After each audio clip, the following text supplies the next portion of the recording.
ఆది అన్న ప్రేమ కావాలి. నాకు తెలిసి నేను బీటెక్ సెకండ్ ఇయర్ ఎప్పుడో ఉన్నాను. ఒక అమ్మాయికి ప్రపోజ్ చేస్తే అప్పుడు అమ్మాయిలు అంత ఈజీగా ఒప్పుకోరు కదా.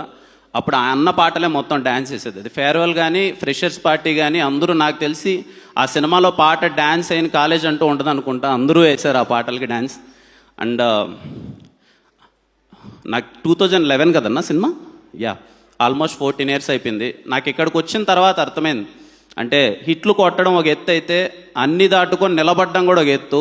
అన్న 14 సంవత్సరాల నుంచి కంటిన్యూస్గా ఎఫర్ట్స్ పెడుతూ సినిమా చేస్తూ ఉండడం అన్నది చాలా అంటే చాలా పెద్ద విషయం. నాకు ఇక్కడికి వచ్చిన తర్వాతే అర్థమైంది.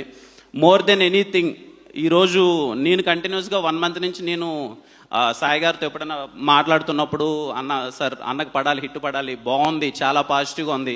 నాకు తెలిసిన మీడియా వారైతే ఏంటి, లేకపోతే ఇండస్ట్రీలో ఎవరైనా సినిమా చూసిన వాళ్ళందరూ చాలా బాగుంది, చాలా బాగుంది.